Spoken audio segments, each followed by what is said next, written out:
Hello, students. So we're going to talk about letter sound correspondence. Remember that knowing a letter's name can help you learn and remember what the letter stands for. So for example, what's this letter's name? P, correct. The sound the letter P stands for is P. Correct. The first sound in its name is P, and that's the letter it stands for is the first sound in the name. P. Okay. Print another letter. What is this letter? S, correct. What is the last sound in the letter? S, correct. The last sound in the letter stands for the letter S. Correct. So I want to remind you guys that some letters don't provide much help in learning or remembering the letter sound it stands for. For example, letters like H, W, and Y. These letters, a picture shape can really help us remember how the shape or how the letter looks. So I'm going to give you guys a worksheet for the letter H, and I'm going to display it on the whiteboard. Okay? So I'm going to hand out that worksheet, okay, you guys? I'm going to have a worksheet in front of me as well. And our worksheet is also on our overhead. So I'm going to display it right here, as you can see our worksheet. This is a house. The house is drawn in the shape of an H. What is the first sound in house? Correct. The sound the letter H stands for is watch as I trace the house. Now, I want you guys on your worksheets to trace the house in box 1. Okay? I'll give you guys a second to trace that. And when you're done tracing, turn your papers over.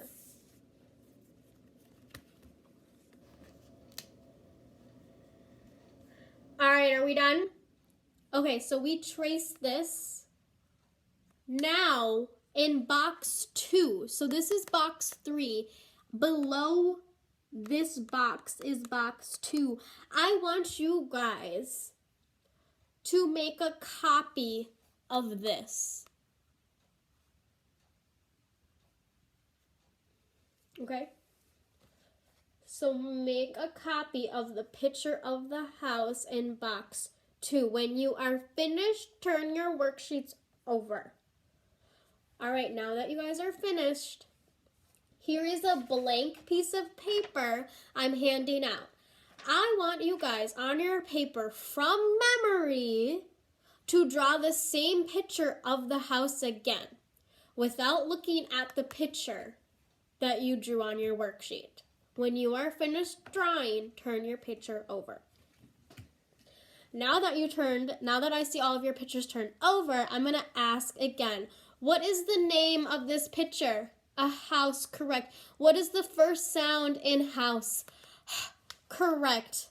Now, students, I am going to point.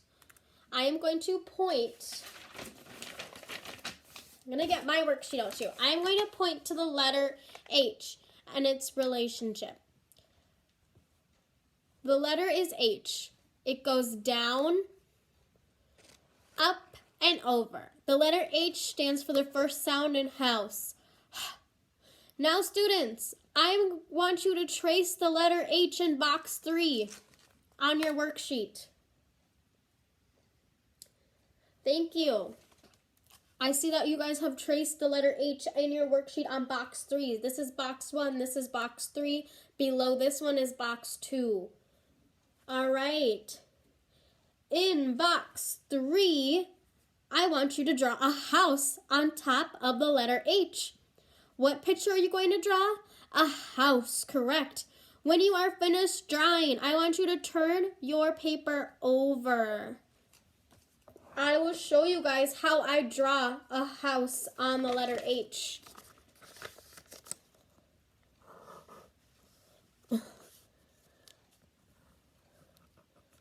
So I have my roof, a door, some windows. It's hard drawing like that, but I have some windows, my chimney, and I want you guys to do the same, okay? All right, now that I see that you guys drew your house on your letter H in box 3, what is the first sound in house? Good job. What does letter H stand for? Good job. The letter H stands for H sound. Watch as I print the letter H. I'm going to print the letter H, okay, friends? Oh, sorry. It goes down, up, and over. So sorry, that's so bad. Goes down, up, and over. That's how you draw the H. Now it's your turn to print the letter H on your worksheet. Print the letter H on your worksheet. I'll give you guys a minute. Now that you guys printed the letter H on your box 4, so that very last one, thinking of a house and saying its first sound will help you learn and remember the sound of the letter H. Okay? Now that I am done with that, for a review for this lesson plan, this was kind of hard to do because it's really interactive and I couldn't really interact with this one. But for a review, I would probably talk about the house again in the H sound, and I would have the students tell me what sound is the first sound in house and what does H stand for.